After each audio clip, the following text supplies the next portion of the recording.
What's up, all my folks out there in YouTube land? Daryl, also known as the Finisher.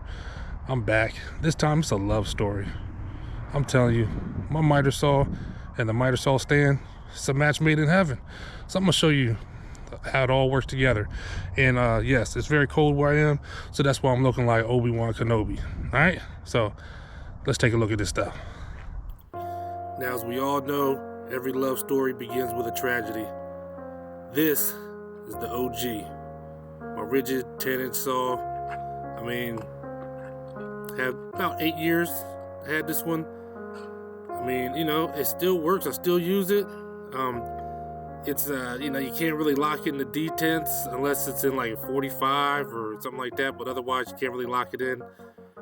It's a little tough to use, but you know, it's hard to let go. You know, it has a laser that's just not accurate.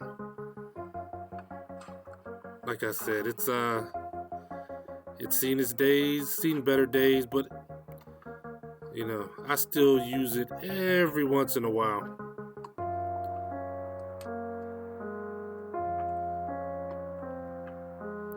But I went from that one, and when it was time to upgrade,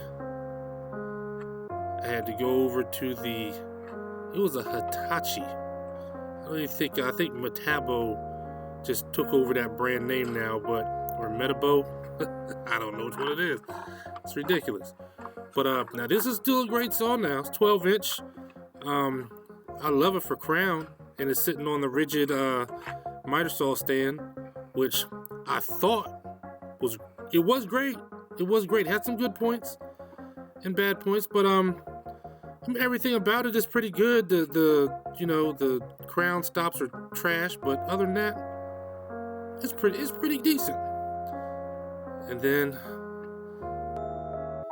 I had a job where I had no power at a house, and I had to rebuild somebody's deck, and I didn't have a generator either. And that's when I discovered the saw, this 10-inch Makita. And once I bought it, I needed a miter saw stand, and the rigid saw stand just wasn't working properly. So then I don't know, I took a chance and went to Harbor Freight. Lo and behold, there she was. It's just like they were calling out to me, you know. So I picked it up, and I mean, it's like you just see the beauty in it. It was just, I mean, it's like I heard the preacher say, "Would you Makita?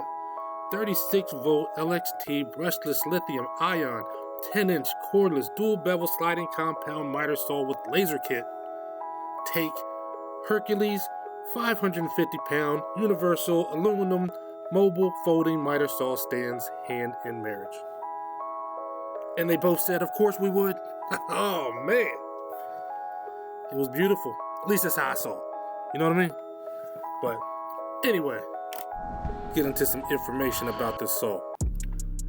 All right, as you see, here's the handle, and behind there's the battery gauge. You can tell how much juice you have in your batteries.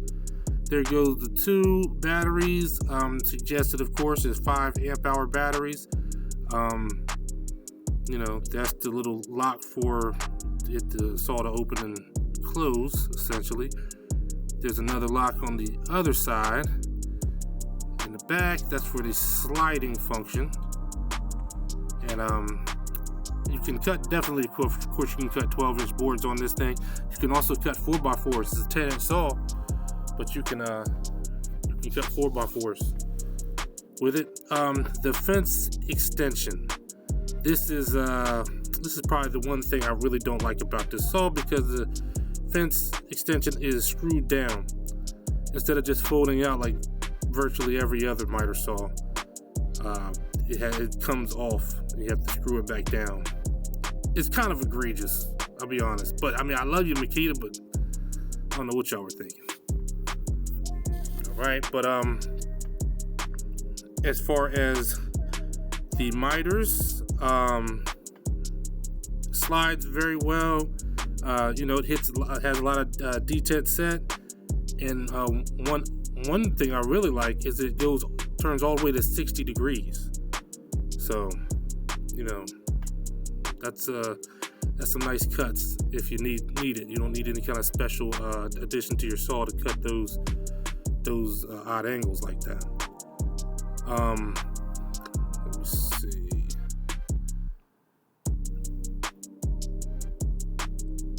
The stand, as you see, it's very strong, sturdy. It really levels. The feet move so that, you know, no matter what kind of surface you're on, it'll level to that surface.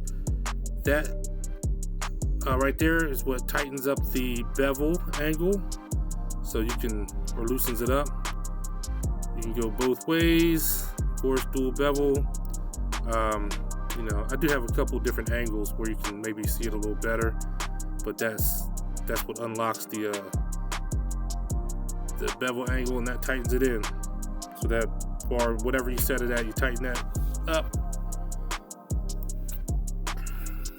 and you'll be able to lock it in. And it's sturdy. It's sturdy. I don't care where you lock it in. Now, of course, most people, you know, you don't want to use those angles if you don't have to. I mean, most people want to try to cut trim standing up, or you can just turn the blade. But also, you see the blade running. It has an electric brake, which I like, so it stops it, and stops it pretty quickly. Right there, that's where the little laser light is up there, which I do hope they go with the shadow line like DeWalt for the next time. So, you know, I'm a fan. I'm not gonna lie to you.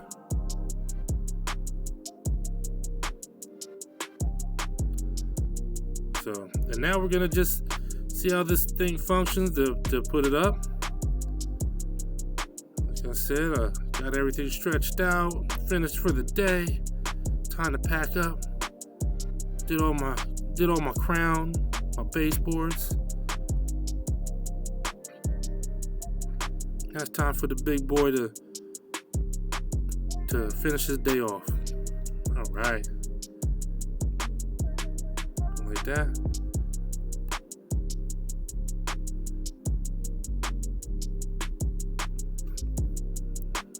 All right, like I said, everything flips up and down nice and easy.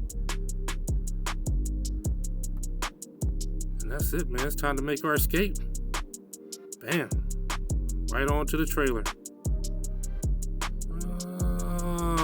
I'm back again. Now I'm leaving for real. Yeah. Alright, that's the match made in heaven. Not sure why, but when I bought it last year, it was about $480 for the saw with 2 batteries. Now it's over $900 at Home Depot. The stand is about $180 at Harbor Freight. All right, so there it is, and there you have it. Me, the beautiful couple. We're signing out. All right, so like, comment, subscribe.